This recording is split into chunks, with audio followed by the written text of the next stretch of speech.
Hi there, Fix That Car here. You may be thinking of buying a small car, and you may have this sort of choice. You could buy this, a Hyundai i10, brand new, £10,391, or you might consider buying this, £375. What? £375? Yes, but it does got some faults. On this channel, I'm going to show you how to put the reliability back in, so that this inexpensive second-hand car can behave much the same as that brand new car I just showed you. All you'll need to do is regular servicing, and it should sail through MOTs for 4 or 5 years without any problems. So we can get it to the state that you can run it much the same as a new car. There'll be many videos on what I do, covering procedures that apply to any model of car. And cars don't vary much these days. What you find on the bonnet, in the brakes and suspension, is very much the same across all volume manufacturers.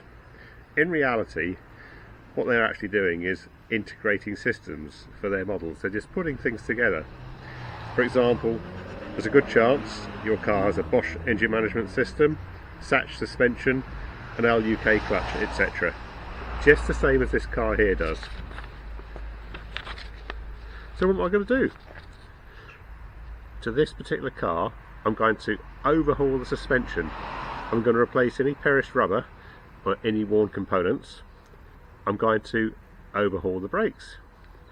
I'm going to overhaul the engine, and to that extent I'm going to replace the head gasket, and there are reasons for that which I'll explain on that video. I'm going to fix and check over the engine management system, and as I said, this car has an intermittent starting problem. Also, I'm going to stop water leaks. If you want to do the same, you might wish to breathe life into a car you already have. If so, fine. But if, like me, you plan to buy one to start with, be careful. This is the most difficult bit, the buying. Much harder than the mechanics. So why did I choose this one?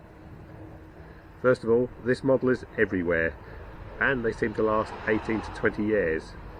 Parts are freely available and very cheap. It's a simple car. Strangely, they don't rust easily. I don't know why, whether the body's galvanised or it's a high-grade steel. Something that the later models don't have. The Corsa D, for example, does rust, so don't go for one of those. But the hard bits, the parts about this particular car that took me weeks to find it, I was searching on Gumtree, Auto Trader, eBay, etc. This one is low mileage. It's only got 69,000 miles on it. Mechanical life of these cars is about 120,000 miles, and you will find a lot of high milers around. Just avoid them. Here the bodywork is good, the interior is good. I don't want to drive something that looks tatty or has got torn seats. I want a car that looks okay. Also, it's silver, so the paint is good.